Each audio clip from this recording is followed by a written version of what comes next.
দুর্নীতি মামলায় আসামি শেখ হাসিনার মেয়ে সাইমা ওয়াজেদ পুতুল তাই দেশের ভাবমূর্তি রক্ষায় বিশ্ব স্বাস্থ্য সংস্থার পদ থেকে তাকে অপসারণের ব্যবস্থা নিতে স্বাস্থ্য এবং পররাষ্ট্র মন্ত্রণালয়ে চিঠি পাঠিয়েছে দুর্নীতি দমন কমিশন দুদক। সোমবার এ চিঠি পাঠানো হয়েছে। দুদকের চিঠিতে বলা হয়েছে, শেখ হাসিনা তার মেয়ে সাইমা ওয়াজেদ পুতুলকে WHO দক্ষিণ পূর্ব এশিয়ার আঞ্চলিক পরিচালক হওয়ার যোগ্যতা না থাকা সত্ত্বেও ক্ষমতাকে অনৈতিকভাবে ব্যবহার করেছেন। কোনো কারণ ছাড়াই মেয়েকে বিভিন্ন রাষ্ট্রীয় সফর সঙ্গী করেছেন। সাইমা ওয়াজেদের ক্ষেত্রে প্রার্থীর যোগ্যতা হিসেবে যেসব যোগ্যতা উল্লেখ করা হয়েছে তা কেবল কাগজে ও ফরমায়েশি। মেয়ের অযোগ্যতা ধামাচাপা দেওয়ার লক্ষ্যে 2023 সালে G20 শীর্ষ সম্মেলনে শেখ হাসিনা তার মেয়ে পুতুলকে সঙ্গে করে ভারত নিয়ে যান। নিজের পারিবারিক প্রভাব এবং তার নিকটাত্মীয় রাষ্ট্রীয় ক্ষমতা অপব্যবহার করে সরকারে বিপুল অর্থ ক্ষতি সাধন করেছেন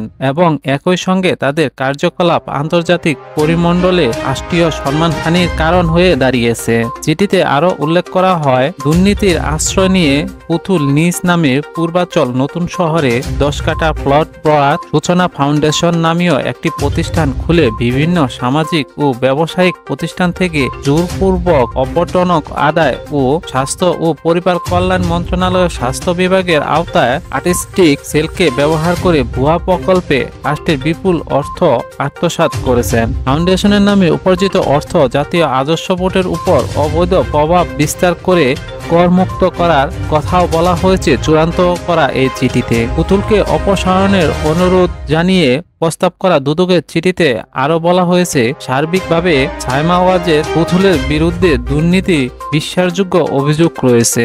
এমন ব্যক্তি বাংলাদেশ কর্তৃক মনোনীত হয়ে WHO একটি সম্মানজনক পদে দায়িত্ব পালন করে যাওয়ার দেশের জন্য মর্যাদাহানিক এবং বিশ্বমণ্ডলে দেশের সুনাম ব্যাপকভাবে ক্ষতিগ্রস্ত হওয়ার জোরালো আশঙ্কা রয়েছে। এমত অবস্থায় তাকে বিশ্ব স্বাস্থ্য সংস্থা দক্ষিণ পূর্ব এশিয়ার আঞ্চলিক পরিচালক পদ বাতিলপূর্বক প্রয়োজনীয় ব্যবস্থা গ্রহণের জন্য নির্দেশক্রমে অনুরোধ করা হলো।